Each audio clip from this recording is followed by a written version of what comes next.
uh, Indian land was taken by China between 1958 and 1962. Some of it was before 58 also. So when you keep saying land taken by China, please understand this land was lost in 1962. I see efforts made to mislead the country. I give you 3 examples. Example 1, people are saying Chinese are building villages on the border. Where is the village built? It is built in a place called Longju, which the Chinese attacked and occupied in 1959. There's a statement of Nehru. So if you look at the Google map, please look at that village and triangulate it with what Nehru said to the parliament in 1959. Then Rahul Gandhi and the Congress talk about a bridge in Pangong Tso in Ladakh. This bridge is being built at a place where the Chinese came in 1958 and then retook in 1962.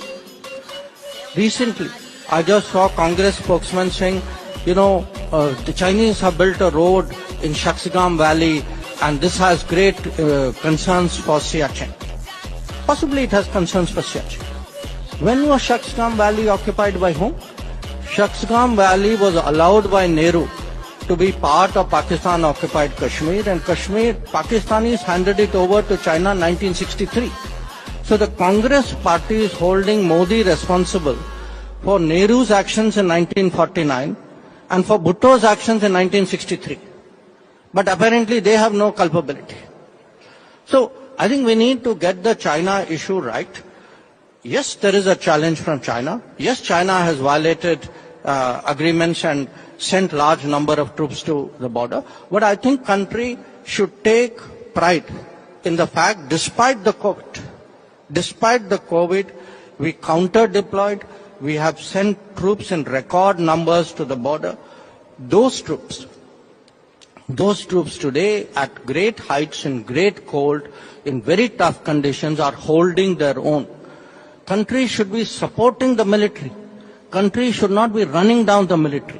So, when I hear a Rahul Gandhi say, "Hamare jawanon ki pitai hui in Yangtze, in Arunachal Pradesh," when actually we push back the Chinese. So you talk of pitai of your jawans. You have Revant Reddy questioning Balakot mein pata nahi hua, nahi hua. This running down your people, your system, your forces, this is a very, very sad thing. And I think a lot of the country is very unhappy about it. Maybe stronger words than that.